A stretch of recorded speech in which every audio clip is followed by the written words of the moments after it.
Hello everyone, it's the craft analyst here again. Earlier before now, we had our first class on data analytics and data science, beginner to advanced, phase 1. Here, we are going to be having our phase 2. After this course, we'll be going into usage of the tools to understand what you've learned so far, starting with Microsoft Excel, Power BI, Tableau, IBM SPSS, SQL, R, and Python. These are the contents I'll be treating on, starting with statistical data analysis, types of statistical analysis, descriptive statistical analysis and types, inferential statistical analysis and types. Statistical analysis is a branch of mathematics that turns number into meaningful information. It involves collecting, organizing, analyzing, interpreting, and presenting data. In data analysis, statistics provides the method and tools to understand data, draw conclusions, and make informed decisions. There are two types, which are descriptive and inferential statistics. First off, descriptive is a branch of statistics that involves methods for describing data. It provides a clear and concise summary of the main features of a dataset. We can also say that it also gives the pattern and trends, describing the patterns and trends of the dataset. Then we go to inferential statistics, which is a branch of statistics that uses data from a sample to make inferences or prediction about a population. In the image below, we have the population of group of colors, and here each one from the group of colors representing a sample. And here we have the population. This is what the inferential statistics is all about. Descriptive statistical analysis, which we treated in our previous class, is divided into several measures, which is the measure of frequency, which includes count, frequency table, measure of central tendency, mean, median, mode, measure of dispersion, range, variance, standard deviation, IPR, that is interquartile range, measure of position, percentile, median, and quartile. Okay, let me just on this pointer so that you can make things easy to view. So we go furthermore into the objectives of descriptive statistical analysis, which is summarizing the data sets, identifying patterns, also trends, understanding variability and risk, informing decisions on marketing, product development, and resource allocation, providing basis for further statistical analysis and modeling.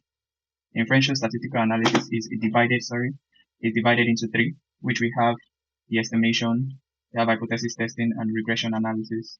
Under estimation, we have estimation to be a process of inferring the value of a population parameter using sample data.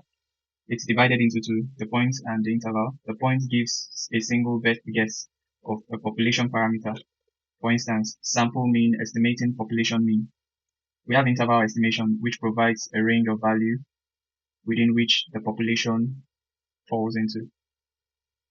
So we have the hypothesis testing, we have the null hypothesis testing and the p-value hypothesis testing. When we come to, if in our tools, you get to understand this better. But here, if the p-value is greater than 0.5, then there is no statistical significant difference. We should opt out for the null hypothesis. That is, opt for the null hypothesis. If the p-value is less than 0.5, then there is a statistical significant difference. So we opt for the alternative hypothesis. Furthermore, the regression, which is a statistical technique used to study the relationship between a dependent variable and one or more independent variable. There are two types, simple linear regression and multiple linear regression. In simple linear regression, it's used to study the relationship between a dependent variable and an independent, that is an independent variable.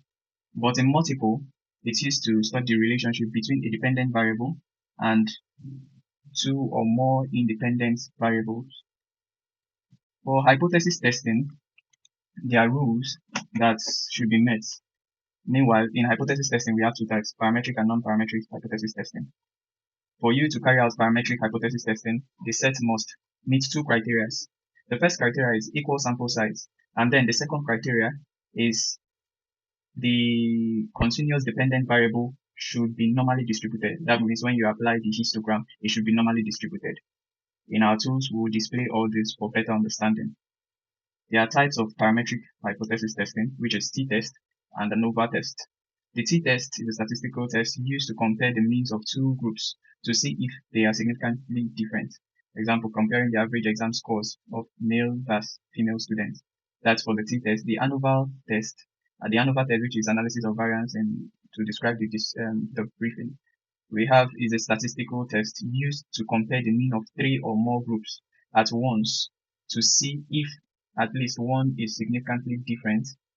Example is comparing average sales across three regions: north, south, west. Types of t-test. We have the one sample t-test. We have the paired sample t-test. We have the two or independent sample t-test.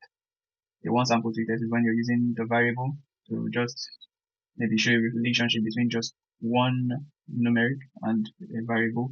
When we go for the paired sample, it's about maybe going to the gym, a group of persons going to the gym for a week. You check their weight before going for the gym and after the gym and compare.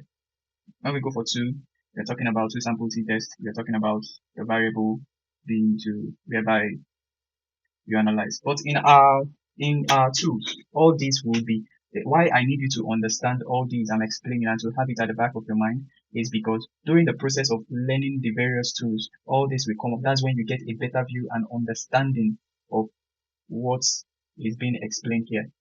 So we have types of ANOVA, which are one-way ANOVA, single factor ANOVA, and two-way ANOVA, that is, or double factor ANOVA. Types of non-parametric testing. You use the non-parametric testing when it does not, the rule is not being met of the parametric testing, which is equal sample size and then normally distributed should be. So you use Wilcoxon ransom test. It is an alternative for the t-test when the parametric testing criteria is not met. Kruskal-Wallis H-test is alternative for ANOVA testing when the criteria parametrics testing is not met. Meanwhile, in the tools, like I was saying, the Excel basically it's not being used in terms of carrying out non-parametric testing. It's only measured to parametric testing. But I'll still teach you a second way which you can use Excel to as well perform non-parametric testing. This is something I'm going to be adding that possibly you might have not heard of in terms of using using Excel for non-parametric testing.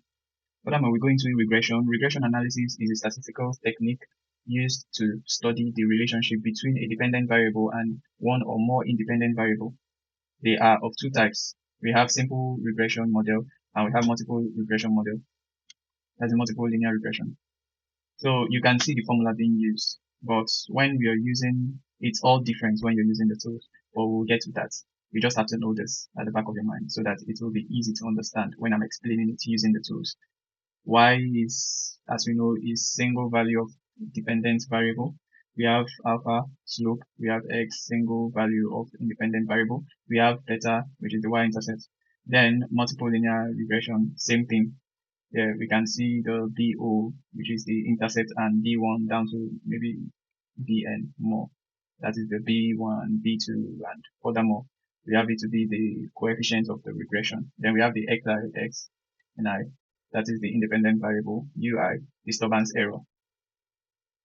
Now, this is another part which we ought to know about, which is the data validation. Data validation is the process of ensuring that data is accurate, consistent, and meets certain rules and standards before being used in analysis, storage, or processing. It helps prevent errors, maintain data quality, and ensure reliability in decision making. It's very essential in data analytics. Data type, we have various data type, which is the nominal, we have the ordinal, and we have the nominal, ordinal, and continuous. We can see examples: male or female, nominal, it deals with all. Male or female, mostly what else again? Blue or black, yeah, stuff like that. Okay, yeah, blue, is here, so red, blue, green. Then ordinal deals with hierarchy. Hierarchy, we have it high school, bachelor's, master's, hierarchy. It deals with hierarchy. Customer satisfaction, just as customer satisfaction, now we have poor, fair, good, excellent. You get me? So here we have continuous. Example is height, your weight, temperature. These are examples of continuous data type. So furthermore, we are going into measure of shape, which we have a diagram here. We have the mean, median equals to median, and equals to mode. This no skewness. There's no skewness. It's just normally normal. There's no skewness here. It's normal. So no skewness. Here we have it to be positively skewed. That is, it is skewing to the right. You can see that skewing to the right. Skewing to the right is positively skewed. You have the mode comes before the median, then the mean. Then here negatively skewed, which is skewing to the left. Skewing to the left. We have the lower side mean. We have the middle median as usual, and the upper side mode. Now, there's one thing we ought to understand, and this is very useful in statistical analysis, because if you don't make use of this issue, it might affect your data thereby giving the wrong detail about a specific data set, and that is your outlier. An outlier is a data point that is significantly different from the rest of data sets, much higher or much lower. It's just unusual, compared to other value. Imagine you having different numbers in terms of your variable. You have maybe 100, 104, 113, 115. You have 90, you have 80, and then all of a sudden you see 1000.